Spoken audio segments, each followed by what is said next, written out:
அவுதுபில்லாஹி மினஷ் ஷைத்தானிர் ரஜீம். பிஸ்மில்லாஹிர் ரஹ்மானிர் ரஹீம். அன்பார்ந்த நேயர்களே, பாலஸ்தீன் மீட்பு போர் 728வது நாளை எட்டி இருக்கிறது. அது குறித்த தகவல்கள் வைகரை விஷன் சேனலில் இருக்கின்றன. அதை பாருங்கள், சப்ஸ்கிரைப் பண்ணுங்க, கமெண்ட்களை போடுங்கள். இதிலும் அது சம்பந்தமான சில ஆய்வுகள். அதில் முதலில் உலக மக்களுக்கெல்லாம் நாம் நன்றி சொல்ல வேண்டும் என்ற அளவில் ரோமில் நேற்று மிகப்பெரியதொரு ஆர்ப்பாட்டம், போர்ப்பாட்டம் காசா மக்களுக்காக நடந்திருக்கிறது. அதை ஏன் எடுத்து சொல்ல வேண்டும் என்று சொன்னால் 20 லட்சம் பேர் கூடியிருக்காங்க. பெரிய அதிசயமா தெரியுது. யாரும் இறக்கல, ஸ்டாம்ப் இல்லைல்ல. 20 லட்சம் பேர் கூடி காசா மக்களுக்கு தங்களுடைய ஆதரவை தெரிவித்து உணவை வழங்கு, போரை நிறுத்தி என்று கோஷமிட்டு இருக்கிறார். நியூயார்க்கில், அமெரிக்காவின நியூயார்க்கில் பாலஸ்தீன மக்களுக்கு ஆதரவாக போராடினால் அதுக்கு ஆன்டி செமிட்டிசம் என்று சொல்லி கைது செய்யக்கூடிய அமெரிக்காவில் பயங்கரமான ஆர்ப்பாட்டம். ட்ரம்பிடம் உன்னுடைய போர் திட்டங்கள், போர் நிறுத்த இதெல்லாம் முனாஃபித்தனமானது என்பதை பட்டவர்த்தனமாக சொல்லக்கூடிய அளவில் போராட்டம். இப்படி உலகில் எந்த பகுதியிலும் காசா பகுதி மக்களுக்காக ஒரு போராட்டம் நடக்காமல் இல்லை. எண்ட் த வார்ன்னு இஸ்ரேல்ல நடக்குது. 72% இஸ்ரேலிய பொதுமக்கள் கலந்து கொண்ட போராட்டம் என்று அதை எல்லோரும் வர்ணிக்கிறார்கள்.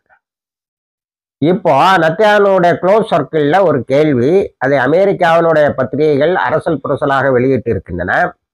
அது என்னவென்று சொன்னால், நீ அமெரிக்காவுக்கு போனது ஐக்கிய நாடுகள் சபையினுடைய பொது சபையில் பேசுவதற்கு. நீ பேச ஆரம்பிச்சோன்னா எல்லாரும் எழுந்திரிச்சு போயிட்டான்.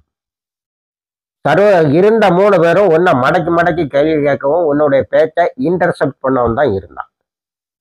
நீ என்ன திடீரென ட்ரம்ப் கூட சேர்ந்து ஒரு போர் நிறுத்த ஒப்பந்தத்தை கொண்டு வந்தாய்.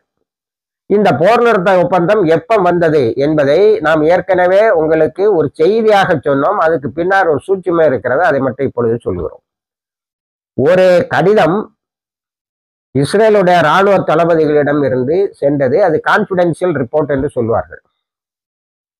அது அரசாங்கத்துறையிலே வேலை செய்பவர்கள் எப்படி வேலை செய்கிறார்கள் என்பதை உயர் அதிகாரிகளுக்கு சூப்பர்வைசராக இருக்கிறவங்க ஒரு ரிப்போர்ட் அனுப்புவாங்க. அதுதான் கான்பிடென்ஷியல் ரிப்போர்ட் என்று சொல்லுவாங்க.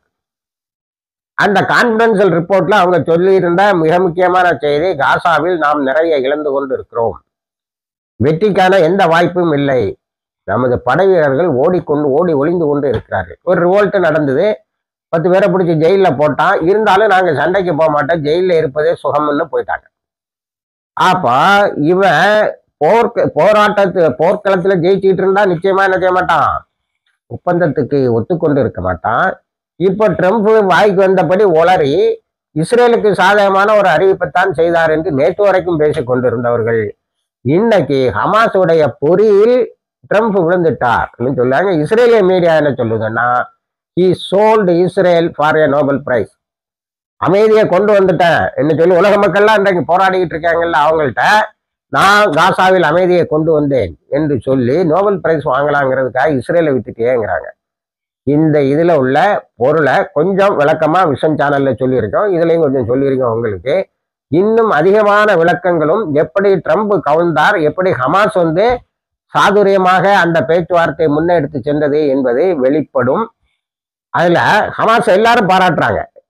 அவங்கள் தன்னை விட்டு கொடுக்கவும் தங்களை விட்டு கொடுக்கவும் தயாராக இருக்கிறார்கள் பாலஸ்தீன மக்களுக்காக. ஆனா பாலஸ்தீனத்தை வேறு யாரும் ஆளக்கூடாது என்பதில் உறுதியாக இருக்கிறார்கள். இத முனாஃபிக்கு அப்பாஸும், பாலஸ்தீன அதாரிட்டி அப்பாஸ் கூட பாராட்டிருங்க. அவங்க நிச்சயமாக பாலஸ்தீன மக்களுக்கு மீதுதான் தங்களுடைய அக்கறை இருக்கு. தங்களுடைய இயக்கம், தங்களுடைய தனிப்பட்ட ஈகோ எதுக்கும் முக்கியத்துவம் கொடுக்கல என்பதை அவர்கள் இந்த ஒப்பந்தத்தை ஏற்றுக்கொண்டதில் இருந்து தெரிகிறது. இப்போ ஒப்பந்தத்துக்கு உள்ளால போன பிறகு டீட்டெயில்ஸை பேசும்போது ட்ரம்ப் ஞாயிற்றுக்கிழமை டெட்லைன்னு போச்சு, இன்னும் 1 வாரம் ஆகுமா, 1 வாரம் பேசுவாங்களாம். இணைந்திருங்கள், தகவல்களை தருகிறோம். வாஹிர் தவானா, அல்ஹம்துலில்லாஹ் ரப்பில் ஆலமீன்.